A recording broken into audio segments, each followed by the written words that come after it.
Hey Rock fam, it's Kathy Rankin with a special Rush version of my weekly news update this week, and that's because there's some important news to share with you about the Neil Peart Memorial. So starting with Rush themselves, I don't know if you noticed, but when they announced the new tour, there was a small line in there that said they will be donating a portion of ticket sales to the Neil Peart Memorial effort. This is huge news for Rush fans, you guys, because up until now, we hadn't heard from the Rush camp on what they were going to do or how they were going to be involved. And now we have our answer. We know they're going to probably raise a lot of money on this tour for the Memorial Fund, and we couldn't be more excited.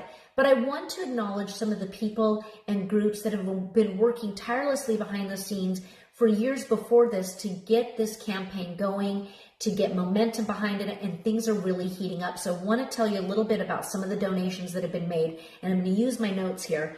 First of all, RUSHfest Canada, my friend Paul out there in Toronto, they raised over $9,000 and donated it directly to the Brain Cancer Research Fund, Sunnybrook, which is local to Ontario, and they did that in honor of Neil and Danny Peart. But they also announced they're going to do another RUSHfest, and it's going to be the week that Rush is touring in Toronto with the new show. So that's going to be very exciting, and I'm sure they'll do something for the memorial there. So I'll give you more information about that later.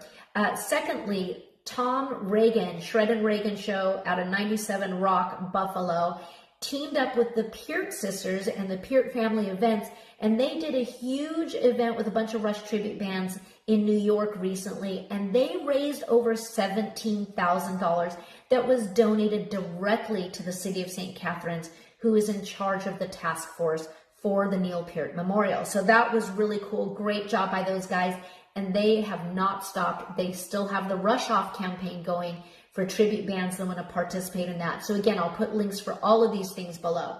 And last but not least, my friends at Bubba Bash, Tim Starace and Dale Crevens with Tech 21, they teamed up with Geddy Lee himself, and he had a signed MP40 signed Sans amps. They sold out of them in 6 days on Reverb, and that alone raised $68,000, half of which went to the Neil Peart Memorial Fund and half of which went to Cedars-Sinai Hospital for Brain Cancer Research, which is what Bubba Bash does with their proceeds from their show. So congratulations to everybody. Together, we're all going to make this happen, you guys. I have no doubt it's going to happen, and I can't wait to see the celebration at the end when we all get to honor Neil, and I love that everyone is pulling together to make this happen. So that's it for this week. I'll see you on the next weekly news update.